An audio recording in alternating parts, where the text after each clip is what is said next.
Fala pessoal, habitantes do mundo jurídico e amantes da filosofia, estamos aqui para mais um episódio sobre a história da filosofia do direito, sobre essa jornada que a gente fala sobre as filosofias que influenciam na forma de decidir, no julgamento, né, no direito em si, ao longo dos séculos, né? E hoje a gente está dentro de uma sequência de vídeos onde a gente está falando sobre a filosofia do Extremo Oriente, sobre um pouco do que a gente vê na civilização chinesa e seus vizinhos, né? Já falamos recentemente do confucionismo, mas hoje a gente vai falar do taoísmo, né? Lao Tse, enfim, essa filosofia que prega a restrição ou a vontade de não interferir tanto na vida das pessoas, né? Não ter toda essa visão e essa necessidade de controle que muita gente tem, de controle sobre os seus sentimentos, sobre as suas ações, sobre as ações dos outros, sobre o trabalho dos outros, né? Sobre a vida. Enfim, o governo bom, apesar das outras duas teorias, das outras duas filosofias pregarem que o governo bom é aquele governo que cria um cidadão virtuoso ou que impõe as restrições a partir da lei, das punições, né, que se tem lá na China. O taoísmo serve para equilibrar essa condição, né? O grande conceito aqui, né, Clóvis, é o Wei, que é aquela história de deixar fluir. Como a gente imaginar, e a grande analogia que ele faz é sobre o rio, sobre a água, né? A água, ela não bate contra os obstáculos, né? Geralmente ela se enche, se fortalece e contorna os obstáculos para seguir seu fluxo, né? Para seguir seu caminho. E isso tem muito a ver com essa filosofia taoísta, né, Clóvis? Rapaz, primeiro, mais uma vez, uma alegria estar aqui. De novo, destacando que o pensamento oriental é um pensamento pouco conhecido por nós e pouco mencionado também, né? Nas argumentações, etc. Veja a presença, por exemplo, da filosofia grega na nossa maneira de pensar, o quanto ela é infinitamente mais impactante, presente, recorrente nos discursos do que o pensamento chamado oriental. Mas a nossa ignorância em nada diminui a excelência desse pensamento e a sua relevância. Hoje o tema é o taoísmo e para aqueles que acompanharam o episódio sobre Confúcio, né, sobre o confucionismo, algumas comparações são interessantes, porque são modos de propor e são entendimentos muito diferentes a respeito da vida humana no mundo, né? Então, eu começaria propondo que você pensasse comigo, imaginando que alguém nasce com uma natureza própria, uma realidade de natureza própria, específica, apesar de humana, mas com características, né? É evidente que quando alguém nasce, existe ali um ser com uma realidade. Essa realidade tida por essencial, né? Que Sócrates chamava de daimon, né? Aquilo que você é em essência, né? E que, posteriormente, a ciência foi estudando, até chegar nos mapas genéticos, nos cromossomos, etc. Mas o certo é que nós temos ao nascer, disposições, né, que nos fazem reagir ao mundo de um modo muito próprio, e também disposições que nos permitem agir de um modo muito próprio, com forças e fragilidades. Muito bem. Qual é a graça da história? Você se lembra que para Confúcio era fundamental educar isso aí, através de práticas repetidas e respeito a protocolos, a normas, no sentido de tornar este ser adequado e educado para interagir, moldando assim um caráter respeitador a partir de práticas de respeito, né? Pois muito bem, o pensamento taoísta é um pensamento que vai colocar ênfase na natureza de cada um mesmo, naquilo que cada um é pela sua natureza. E, mais do que isso, né, vai sugerir que a vida será tanto melhor quanto mais essa natureza puder se manifestar no mundo com uma certa autenticidade. E, portanto, o pensamento taoísta vai olhar para a sociedade com o nariz torcido, porque entende que a sociedade tentará, muitas vezes, submeter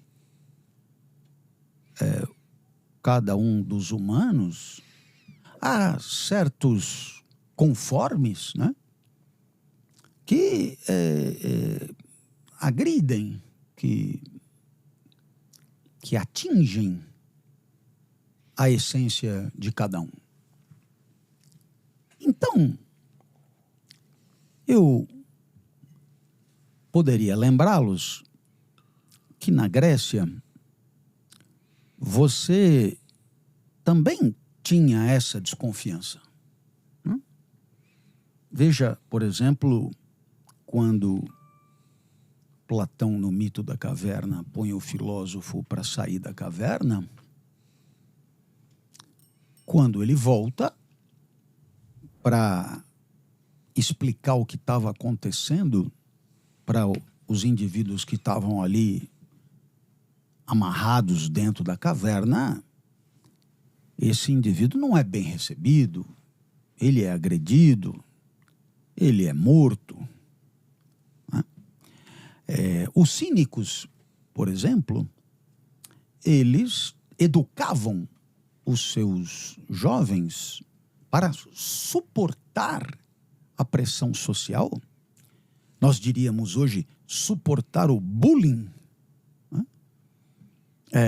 Protegendo assim a sua essência maior. Então, como é que isso acontecia? Faziam com que os jovens fossem submetidos ao ridículo em praça pública,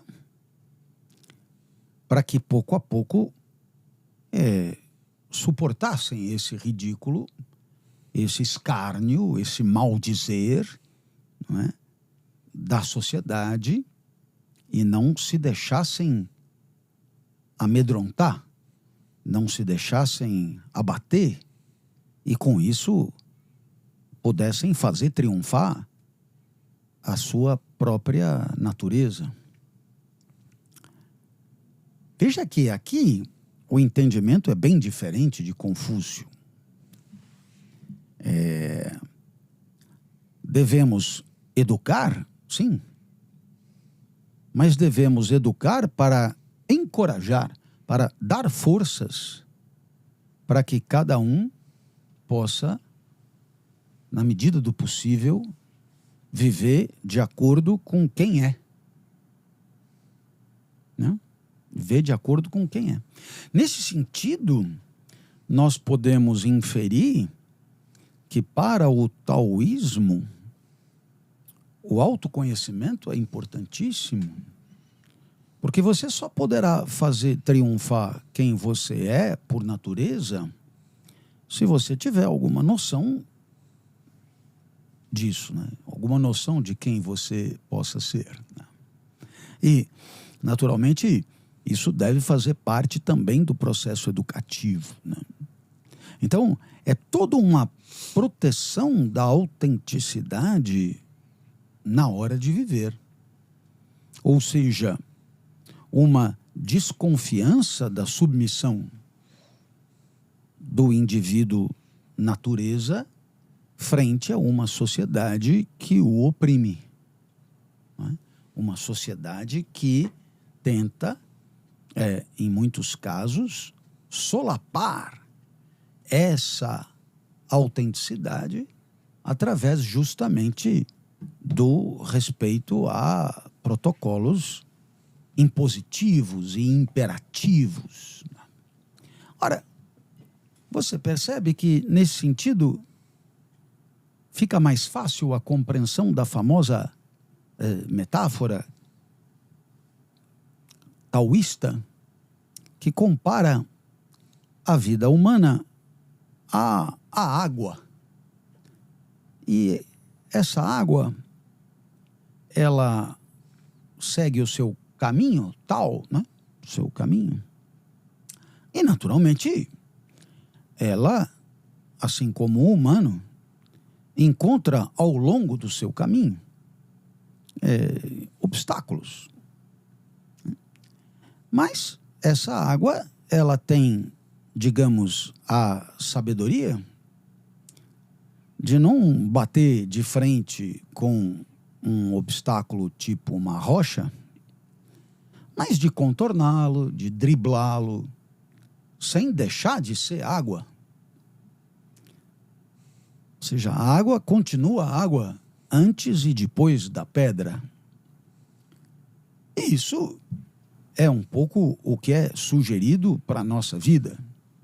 Ou seja, cada um de nós tem uma especificidade de natureza e cada um de nós, muito provavelmente, encontrará no mundo dificuldades para que essa natureza exista enquanto tal. Razão pela qual é imprescindível que saiba desviar, que saiba contornar os obstáculos para poder defender-se e poder continuar vivendo de acordo com quem se é. Ora, eu pensaria em exemplificar com a minha própria trajetória, porque desde cedo descobri um apetite professoral, né, docente, uma vontade muito grande de ensinar, de explicar. E sempre encontrei ao longo da vida os obstáculos típicos de quem faz essa opção. O primeiro deles é um teto econômico baixíssimo. Então, o indivíduo que se dedica a ser professor, não é só no Brasil, mas no Brasil com certeza, né? O indivíduo que se dedica a ser professor tem que se acostumar com a ideia que terá dificuldades econômicas para sempre. Ora, isso poderia ser a pedra, né? Mas aí você dribla a pedra. E você pode driblar a pedra e com isso continuar a água, continuar sendo explicador. Eventualmente, dando uma palestra aqui, outra acolá, que permitam dar um olé na pedra da indigência econômica em grande estilo. Perceba que, nesse caso, o explicador continua explicando.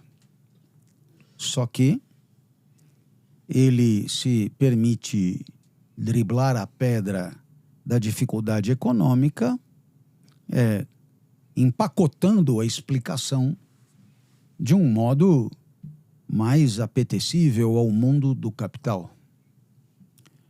Esse exemplo e esse paralelo me parecem muito fecundos. Por quê? Porque enquanto para Confúcio a adequação e a adaptação do indivíduo para a convivência social é o mais importante, portanto, há uma espécie de primado da vida em sociedade sobre a existência individual. Para o taoísmo é exatamente o contrário. A sociedade boa, se é que há alguma, é aquela que permite que cada um consiga a máxima pujança da sua natureza sem atrapalhar tanto.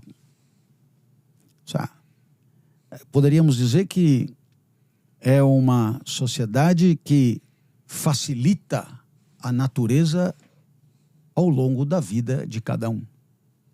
É uma sociedade que remove as pedras do riacho ao longo da vida de cada um, dando assim a possibilidade do explicador explicar, do flautista flautear, do pintor pintar, do corredor correr, do matemático calcular, sem encontrar, para que isso aconteça, tantos obstáculos.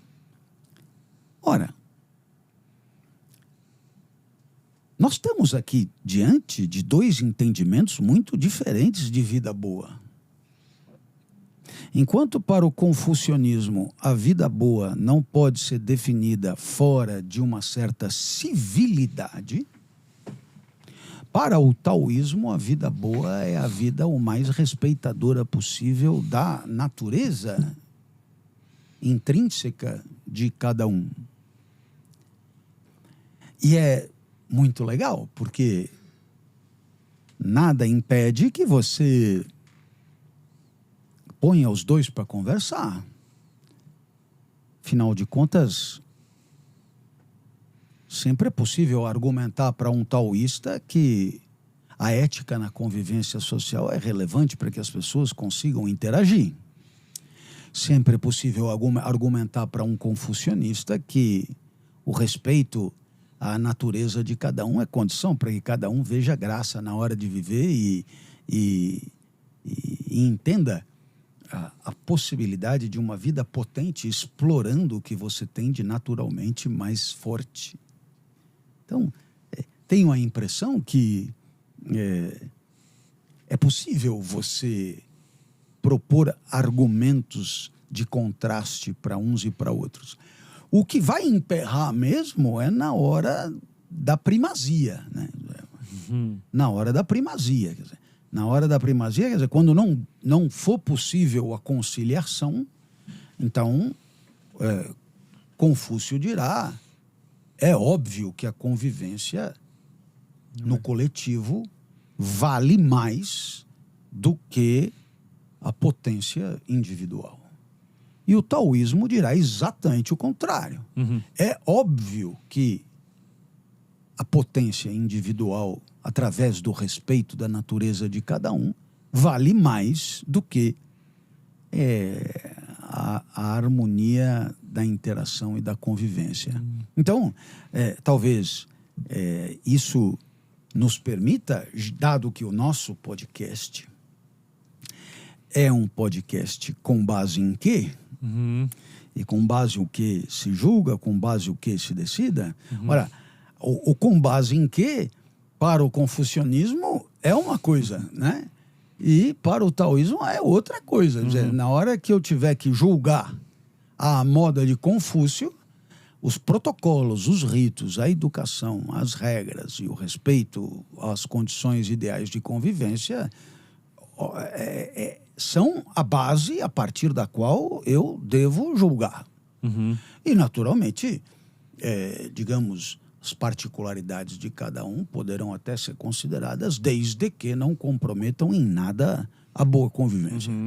O com base em que do taoísmo é rigorosamente o seu oposto. Quer dizer, eu tenho que fazer de tudo para dar à natureza de cada um as condições do seu pleno florescimento. Né? O seu pleno florescer, que entre os gregos era a própria eudaimonia, né? O pleno florescer da natureza. E, naturalmente, a partir daí, se eu tiver que fazer adaptações da vida em sociedade para que as pessoas possam florescer, isso deverá acontecer. Interessantíssimo. A gente pode fazer assim um paralelo. Fica notório assim que Confúcio ele é um pouco mais conservador, né? No certo sentido de seguir as regras das gerações passadas, né? De ter essa estabilidade, harmonia, né? Ao longo dos séculos. E o taoísmo ali, ele prega um pouco essa questão da essência do ser, né? Então, vou trazer um exemplo aqui. Como que... dois exemplos até. Como que a gente poderia imaginar uma discussão entre um taoísta e um confucionista vendo um filho que é homossexual, por exemplo, conversando ou simplesmente vivendo aquela tensão de revelar isso para a família que não aceitaria, talvez, ou teria graves problemas em relação a isso, né? Ou então a gente mesmo, quando a gente tenta se enquadrar na sociedade, né? Quando a gente tenta vivenciar a nossa vida de forma controlada, com as máscaras sociais, controlando o corpo, o tempo, o modo de falar, o que falar, para quem falar, onde falar, né? Restringindo o máximo da nossa personalidade para obter sucesso, né? Ou seja, a gente, nessa busca do sucesso, se coloca numa prisão elegante, né? Uma prisão de restrição da nossa personalidade, né? E esses dois dilemas, para a gente esquentar um pouquinho o nosso podcast hoje, como que seria encarado pelos chineses? Eu vou começar estrategicamente pelo segundo. Tá. Não cabe a menor dúvida a busca da adesão, a busca de seguidores, likes e inscritos no canal e tudo mais que passar pela sua cabeça das redes sociais, é um modo de, ou pode ser, um modo de submissão da natureza de cada um a, digamos, a tendências flagradas no mundo, de maneira que você acaba vivendo em função do que supõe vá promover o resultado de aplauso mais eficiente. Então, isso seria a agressão suprema ao pensamento taoísta. Né? Porque o pensamento taoísta é o pensamento de defesa da autenticidade. E, naturalmente, a autenticidade, ela poderá ou não estar alinhada ao aplauso do maior número. Muitas vezes um arrobo de autenticidade leva ao cancelamento. E naturalmente que isso faz com que tenhamos que estar educados e preparados para enfrentar a hostilidade do mundo, que são os pedregulhos do riacho, e driblá-los adequadamente em nome da defesa da nossa autenticidade. Ok? Beleza. Muito bem. Com certeza,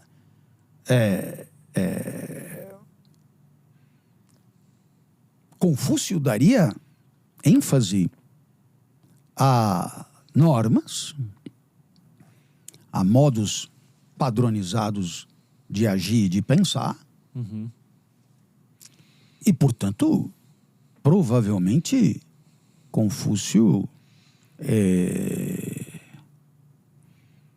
nos faria refletir sobre uma ética vigente, já estabelecida, e sobre a necessária adequação das nossas manifestações a essa ética vigente. Vamos imaginar que a ética vigente seja a ética do politicamente correto.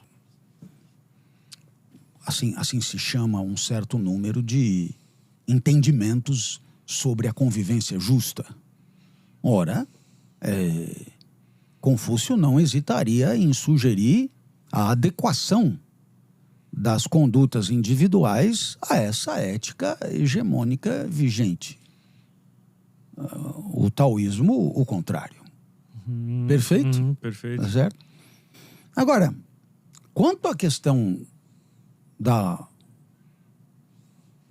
homossexualidade, é claro que se o valor maior é a autenticidade, e a autenticidade tem a ver com o que sentimos e com o que pensamos em função do que sentimos, etc., é claro que uma sociedade que dá primazia à autenticidade deve acolher as diferenças de preferências sexuais com equidade e carinho. A menos que você tenha entendimentos de natureza que sejam menos individuais e mais categoriais, ou do tipo, dado que o indivíduo é de natureza masculina, deve então buscar o feminino e vice-versa. Então, nesse caso, você pode ter um entendimento que supostamente é respeitador de uma certa natureza, mas não é respeitador, digamos, da especificidade individual das preferências. Tá perfeito? Tá. Não, sempre haverá argumentos possíveis. Sim. Tá certo? De qualquer maneira,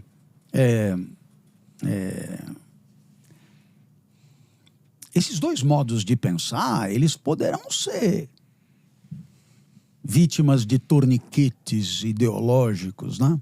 E poderão ser forçados de um lado e de outro. Ou seja, aquilo que o confucionismo e o taoísmo propõem poderão ser, digamos, readaptados para atender aos entendimentos ideológicos contemporâneos, ao sabor de certos golpes de violência simbólica. Sim. Mas, de qualquer maneira, um pouco é isso. Enquanto o taoísmo coloca a autenticidade acima de tudo, o confucionismo coloca o respeito às condições harmônicas de convivência acima de tudo. Entendi. Eu até vou citar aqui um dos meus poucos casos de direito de família, né? Que eu acho que me lembrou bastante, assim, esse caso que eu defendi ali a mulher, né? E era um caso que ela viveu 15 anos, teve 2 filhos, um casal, com o marido, né? E ao longo desses 15 anos ela viveu sem ele contar que ele, na verdade, era homossexual, né?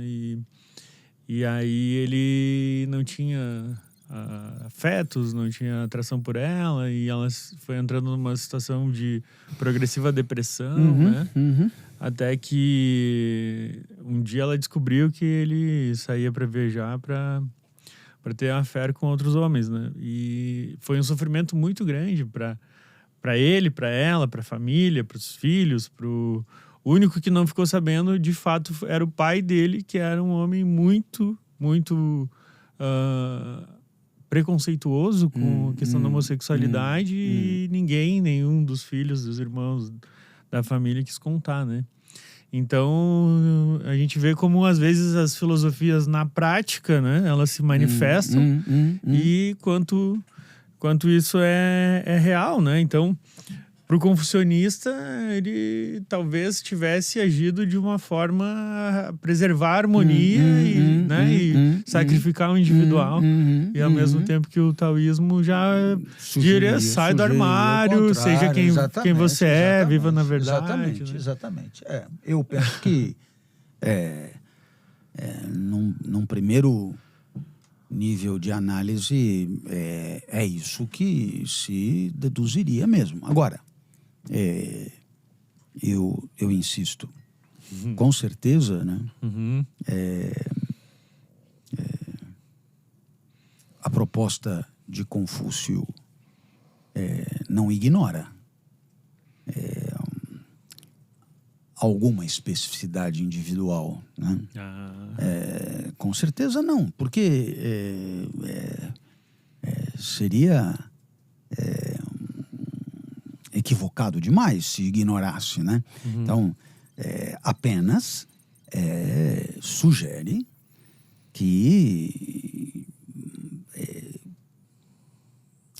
essa especificidade individual precisa de um tratamento de adequação à vida social muito relevante, muito decisivo.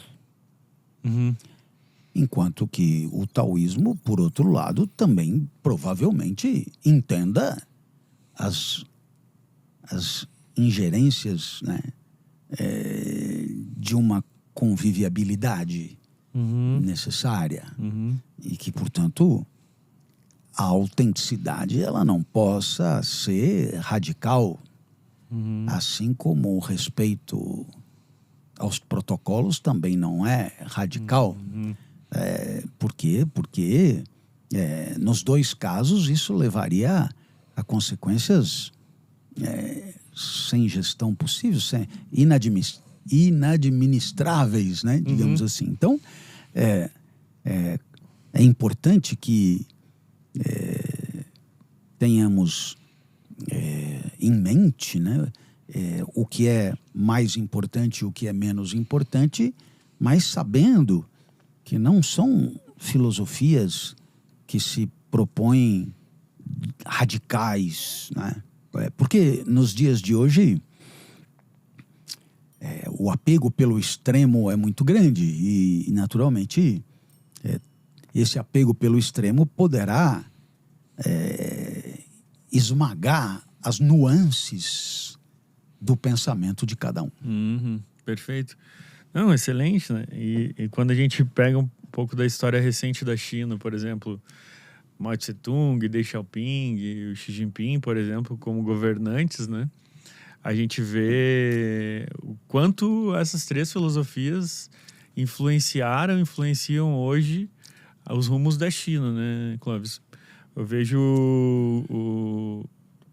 o Mao Tse-tung tinha muito uma visão legalista, confucionista, né? Claro, junto com toda a carga marxista que ele trouxe, enfim, mas muito no sentido de construir uma moral para a China que estava dissolvida em um momento de fragilidade extremo, né? A civilização toda, e de impor as suas regras a partir do Estado. Aí, depois que ele veio a falecer, o Deng Xiaoping trouxe muito do taoísmo, né? Ele trouxe para a cena o taoísmo como a primeira e mais importante filosofia que pairou sobre a China por décadas, né? E agora o Xi Jinping, eu vejo que ele consegue navegar muito bem nas três ideologias e aí anexar o marxismo por conta do governo do Partido Comunista, mas lidar com todas essas loucuras que o Trump tem implementado no mundo, essa instabilidade, com uma forma de contornar a pedra que tem sido colocada sem criar nenhuma lesão, né? Nenhuma fratura maior nas relações com os outros países. Isso eu acho sensacional. Não tem dúvida, a política internacional, né? A tal geopolítica, etc., exige muitas vezes, através do exercício da diplomacia, o respeito a esse entendimento taoísta de que somos uma civilização com certas características, pretendemos uma certa autenticidade, mas há obstáculos, vamos tentar driblá-los e continuar a água do lado de lá, né? Então, essa flexibilidade é extremamente necessária para que possamos defender a autenticidade da maneira menos custosa possível, digamos assim, né? Então, nesse sentido, você tem razão. Observando como é que a China se posiciona no mundo, a impressão que dá é que estão aí contornando obstáculos o tempo inteiro com muita sabedoria.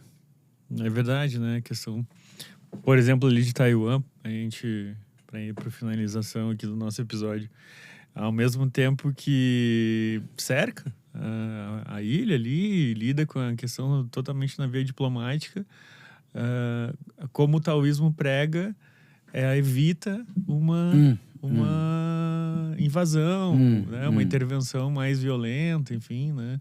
A China, acho que em 3.000 anos nunca invadiu nenhum país, né? Só se defendeu. Então, eu acho que realmente o taoísmo tem uma influência na cultura, né, chinesa que merece ser respeitada e estudada, né, Clóvis? Muito, muito. Eu acho que cada vez mais os nossos vieses ideológicos vão sendo também conduzidos a uma certa abertura, porque, afinal de contas, a economia do mundo exige. E contra o capital não há argumentos, né? Então, já que é o nosso principal parceiro, é melhor entender como eles pensam. Perfeito. Pessoal, espero que vocês que tenham ficado aqui até o final do nosso episódio tenham gostado do nosso conteúdo. E se gostaram, deixa o seu like aí, se inscreve no canal, recomenda o canal aí para os seus amigos, que principalmente nesse iniciozinho de trabalho é fundamental para que o canal cresça, se consolide e a gente continue entregando conteúdos de qualidade como esse, eu e o Clóvis, nos dedicando a vocês aí. Valeu, pessoal. Até o próximo episódio. Valeu.